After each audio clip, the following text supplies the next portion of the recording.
Hello student, we complete first part and we will continue part second, chapter 1 our environment.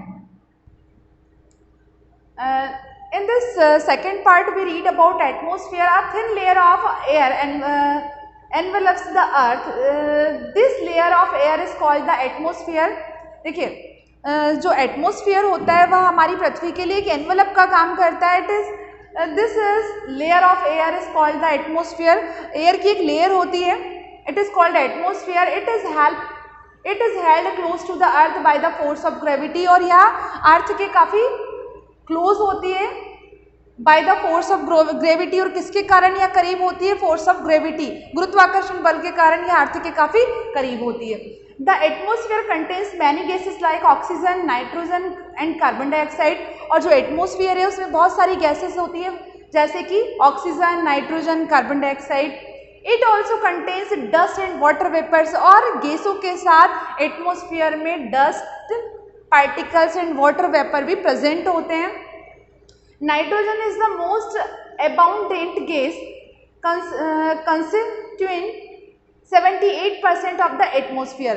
Atmosphere में जो 78% gas होती है वह nitrogen होती है. मतलब नाइट्रोजन की जो मात्रा है वह काफ़ी ज़्यादा होती है एटमोस्फियर में. Second is oxygen constitutes 21% of the atmosphere. और एटमोस्फियर में जो ऑक्सीजन गैस है उसका परसेंट 21% होता है. Remaining 1% is made of carbon dioxide, hydrogen, argon, helium and other noble gases. और जो बाकी का 1% बचता है उसमें carbon dioxide, hydrogen, argon, helium और अदर नोबल गैसेस प्रेजेंट होती है. देखिए जो एटमोस्फियर है, एटमोस्फियर भी अलग अलग पार्ट में डिवाइड होते हैं. First is troposphere, second is stratosphere, third is mesosphere and last is thermosphere. इस तरह से जो हमारा एटमोस्फियर है वह भी 4 पार्ट में डिवाइड होता है, 4 पार्ट में डिवाइड होता है. The atmosphere is an important domain of the earth. Atmosphere earth का एक इम्पोर्टेंट डोमेन है. The oxygen present in the atmosphere helps living being survive and carbon dioxide is used by plant to make their food.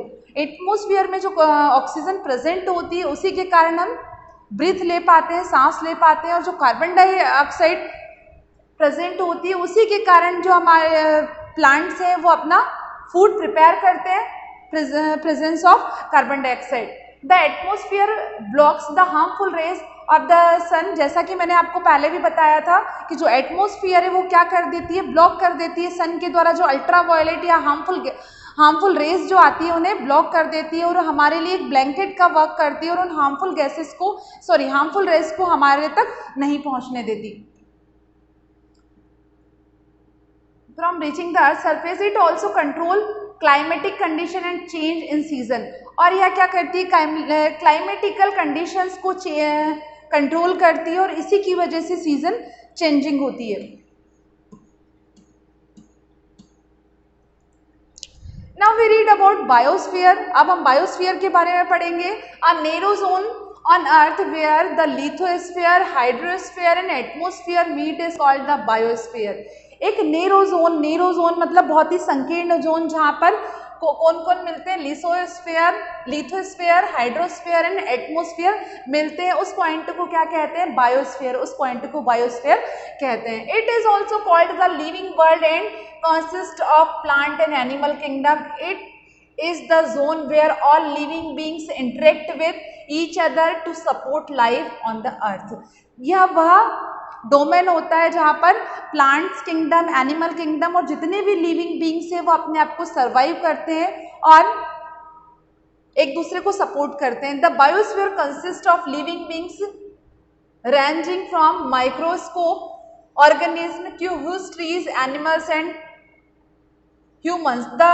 This great variety of life on earth is termed as biodiversity.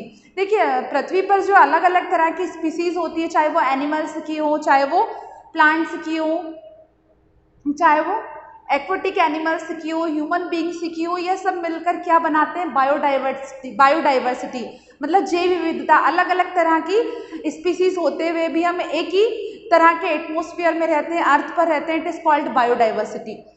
The two major element of the biosphere are producers and consumers. देखिए biosphere के दो major element है, first is producers, वो जो चीज़ों को produce करते हैं, एंड कंज्यूमर्स, कंज्यूमर्स का मतलब होता है जो प्रोडक्ट जो प्रोड्यूसर्स प्रोड्यूस करते हैं उनको कंज्यूम किया जाता है कंज्यूमर्स के द्वारा.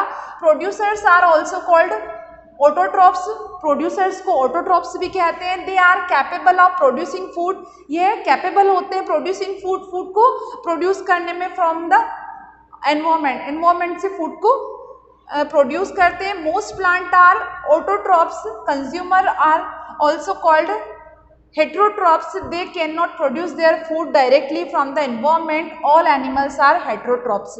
देखिए कंज्यूमर्स जो होते हैं उन्हें हेट्रोट्रॉप्स भी कहा जाता है. हेट्रोट्रॉप्स वो होते हैं जो डायरेक्ट अपना फूड नहीं प्रोड्यूस कर पाते और यह किस पर डिपेंड होते हैं, प्रोड्यूसर्स पर डिपेंड होते हैं. It is called heterotrophs.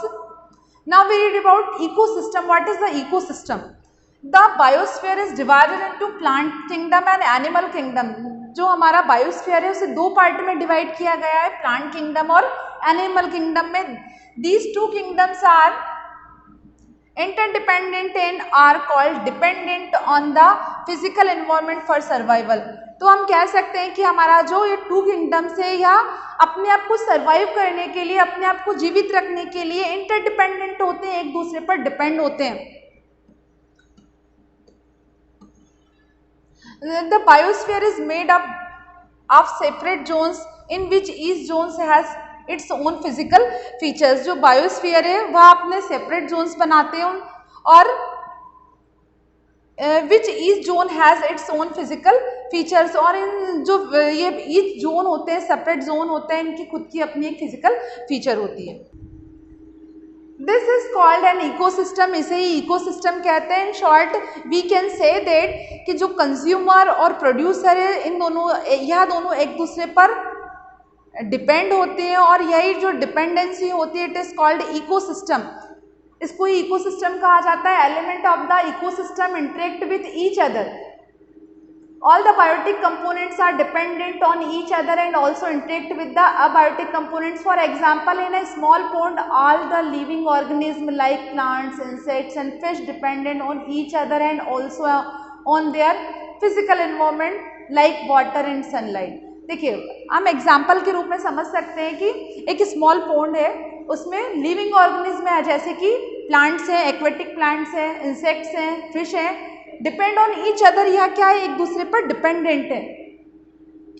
And also on their physical environment. और यह इनका एक फिजिकल एनवायरमेंट है और फिजिकल एनवायरमेंट में यह एक दूसरे पर डिपेंड है लाइक वाटर एंड सनलाइट. और इसी तरह से यह वाटर पे भी डिपेंडेंट है और सनलाइट पे भी डिपेंड है. In every ecosystem there exist a balance और equilibrium in the transfer of energy and matters among different components. इस तरह से सभी का एक अपना इकोसिस्टम होता है, चाहे वो एक्वेटिक एनिमल्स का हो या लैंड पर रहने वाले एनिमल्स या ह्यूमन बींग्स. सबका एक अपना इकोसिस्टम होता है और यह अपने इन्वायरमेंट में रहने वाले जितने भी लिविंग बींग्स होते हैं उन पर इंटरडिपेंड होते हैं, एक दूसरे पर डिपेंड होते हैं. It is called ecosystem. This is known as ecological balance. और इनका जो एक दूसरे पर आत्मनिर्भरता है, एक दूसरे पर जो निर्भर रहना है, it is called eco balance. इसी से इकोलॉजिकल बैलेंस बनता है, एक नेचुरल बैलेंस यह क्रिएट करते हैं.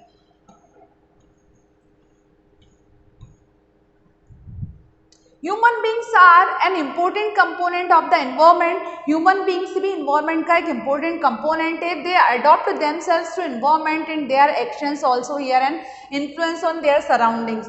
The interaction between human beings and their environment changing with place and time. जिस तरह से एनिमल्स एक दूसरे पर निर्भर रहते हैं, एक दूसरे पर डिपेंड रहते हैं, इसी तरह से ह्यूमन बींग भी अपने ही तरह के अदर जीवों पर डिपेंड होते हैं, अपने एनवायरमेंट के अदर लिविंग बींग्स पर डिपेंड होते हैं. Early human beings had very few needs and led a simple life. जैसा कि हम जानते हैं कि अर्ली ह्यूमन बींग्स, जो प्राचीन मानव था, उसकी जो नीड्स थी वह काफ़ी कम थी. फ्यू नीड्स, बहुत ही कम नीड्स थी और सिंपल लाइफ थी. They were able to fulfil their needs from what was available in nature around them. और उसकी जितनी भी आवश्यकता थी वह नेचर के थ्रू कंप्लीट कर लिया करता था. Hence they adjust and settled easily with their environment, और वह अपने इन्वायरमेंट में इजीली सेटल्ड हो जाता था, एडजस्ट हो जाता था, and did not feel the need to modify it, और उसे कभी फील भी नहीं होता था कि मुझे अपने इन्वायरमेंट को मॉडिफाई करना है या अपने इन्वायरमेंट में कुछ चेंज करना है. Gradually their needs and demanded increased and they started growing crops, rearing animals and using fire. For this they had to alter the environment. अब क्या हुआ, जैसे जैसे ह्यूमन बींग्स की नीड्स बढ़ती गई, इंक्रीज होती गई, वह क्या करता गया, अपने इन्वायरमेंट को मॉडिफाई करता गया. उसने धीरे धीरे फसल उगाना सीखा, रेयरिंग एनिमल, पशुओं को पालना सीखा, यूजिंग फायर, आग का इस्तेमाल करना सीखा. For this they had to alter the environment, और इस तरह से अपने एनवायरमेंट में वह धीरे धीरे चेंज करने लगा, परिवर्तन आने लगा. For example forest has to be cut and cultivation and for producing fire using wood. फिर क्या हुआ, वह जंगलों को काट के फसल के लिए लैंड बनाने लगा, कल्टीवेशन करने लगा, and for producing fire using would, और लकड़ी का इस्तेमाल वो आग के लिए करने लगा. As people started making progress and the wheel was invented, और इस तरह से धीरे धीरे प्रगति करके उसने क्या किया, व्हील का इन्वेंशन किया. सरप्लस फूड, ज़्यादा से ज़्यादा फूड उगाने लगा, was produced which was exchange and transport. जब ज़्यादा फूड क्रॉप्स ग्रो होने लगी, ज़्यादा कल्टीवेशन होने लगा, तो उसने व्हील का इन्वेंशन किया ताकि फसल को एक जगह से दूसरी जगह पर क्या किया जा सके, एक्सचेंज किया जा सके उसे, और ट्रांसपोर्टेड किया जा सके. This lead to the introduction of trade, और इसी तरह की जो एक्टिविटी थी उसने किसको जन्म दिया, ट्रेड को, व्यापार और व्यवसाय को जन्म दिया. The invention of machines gave birth to factories which started manufacturing goods. फिर क्या हुआ, धीरे धीरे मशीनों का इन्वेंशन हुआ, फैक्ट्रीज का जन्म हुआ, और मैन्युफैक्चरिंग गुड्स, उत्पादन शुरू हुआ, सामान का उत्पादन शुरू हुआ. These factories use to raw material and natural resources like iron ore, coal and fuel which started depleting slowly. अब क्या हुआ, जब मशीनें और इंडस्ट्रियलाइजेशन होने लगा तो हमारा जितना भी नेचुरल रिसोर्सेज था, चाहे वो आयरन अरे हो, कोल हो, फ्यूल हो, यह धीरे धीरे डिप्लीटिंग होने लगा, मतलब इनका क्या होने लगा, पतन होने लगा, धीरे धीरे ये कम होने लगे. This rapid development led to changes in the natural environment and caused a lot of environmental issues. और इस तरह से जो ह्यूमन बींग्स है वह तेजी से उन्नति करने लगा, प्रोग्रेस करने लगा, डेवलपमेंट करने लगा. तो हमारा जो नेचुरल एनवायरनमेंट था उसमें बहुत सारे चेंज आने लगे और एनवायरमेंटल इश्यूज क्रिएट होने लगे. Construction, agriculture, mining, transportation and over population are adversely affecting the natural environment. और जो एग्रीकल्चर है, माइनिंग है, ट्रांसपोर्टेशन है, ओवर पॉपुलेशन मतलब बहुत ज़्यादा जनसंख्या का बढ़ना. As you know India is the second largest country according the population. तो ये सारे जो फैक्टर है वह इन सब फैक्टर्स ने मिलकर हमारे जो नेचुरल एनवायरनमेंट है उसको टोटली इफेक्ट कर दिया. The changes are taking place so rapidly that nature is not able to repair the damage. और हमने इतने सारे चेंजेस और इतना डैमेज कर दिया हमारे नेचर को कि हम इसको फिर से रिपेयर करना मुश्किल हो गया, इस डैमेज से उभरना मुश्किल हो गया. Global warming, extinction of a large number of plant, global warming शुरू हो गई. नंबर ऑफ प्लांट्स मतलब बहुत सारे जो प्लांट्स थे विलुप्त हो गए, एनिमल्स विलुप्त हो गए, बर्ड्स विलुप्त हो गए. And pollution of air and water also are some of the consequences of technological advancement and consequent harm done to the environment. अब क्या हुआ, पॉल्यूशन बढ़ने लगा, चाहे वो एयर पॉल्यूशन हो, वाटर पॉल्यूशन हो, जैसा भी पॉल्यूशन हो वो इंक्रीज होने लगा. और हमारा जो टेक्नोलॉजिकल एडवांसमेंट है वो बढ़ने लगी, लेकिन इससे हमारी इन सारी एक्टिविटीज से हमारा जो नेचुरल रिसोर्सेज थे वह कम होने लगा और नेचर हार्मफुल होने लगी. To save our environment, efforts have to be made to maintain a healthy balance between human environment and nature.